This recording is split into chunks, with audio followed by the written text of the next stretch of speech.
Mungkin kelihatannya frugal living ini bisa jadi solusi menurut orang-orang di medsos, khususnya di X nih. Ini rame banget di bulan lalu, orang-orang rame ngekampanyein frugal living yang artinya mereka akan hidup berhemat, lebih irit, dan juga lebih banyak nabungnya. Dan mereka akan lebih memilah-milah nih, kira-kira duitnya worth it gak sih untuk dibeliin sesuatu. Jadi lebih banyak, lebih mindful lah ya istilahnya kalau zaman sekarang gitu. Tapi, yang jadi masalah frugal living ini sebenarnya nggak begitu bagus in the long run. Untuk jangka panjang ini nggak bagus nih buat nasib-nasib UMKM dan usaha lainnya. Kenapa? Karena ya otomatis kalau masyarakat mengurangi pembeliannya gitu ya di UMKM, di usaha-usaha lain, di retail segala macam, ini juga bisa berdampak ke pendapatan mereka. Dan kalau mereka nggak bisa survive dengan kondisi daya beli masyarakat yang menurun karena frugal living ini, ya ditakutkan mereka harus ngekat biaya produksi. Ya ujung-ujungnya lagi PHK, mereka harus tutup usaha, dan ya siapa lagi yang mau menggerakkan ekonomi kita kalau bukan UMKM dan usaha-usaha lainnya kan. Jadi ya balik lagi ke solusi inti atau solusi utamanya, ya perbaiki dulu daya beli masyarakat, ditunda dulu kebijakan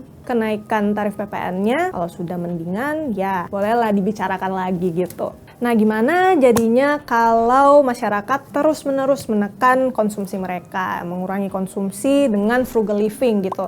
Dari data yang kita peroleh, ternyata Shell, konsumsi rumah tangga kita itu mendominasi PDB, sekitar 53% lah share-nya di kuartal ketiga 2024. Jadi bayangin dong kalau masyarakat mengurangi konsumsi mereka, itu dampaknya akan drastis banget di laju pertumbuhan ekonomi kita. Kalau kita melihat data di kuartal ketiga tahun 2024, pertumbuhan ekonomi kita dicatatkan 4,95%. Nah, kalau dibandingkan dengan tahun lalu, di kuartal ketiga 2023, pertumbuhan ekonomi kita 5,05%. Ini udah drastis banget nih. Bayangin kalau kenaikan PPN kita ini jadi 12%. Pasti ini bakal ngefek banget ke pertumbuhan ekonomi kita. Padahal pemerintah sudah menargetkan pertumbuhan ekonomi 8%. Aduh, kebayang gak sih gimana tercepot-cepotnya kita untuk mengejar angka 8% itu?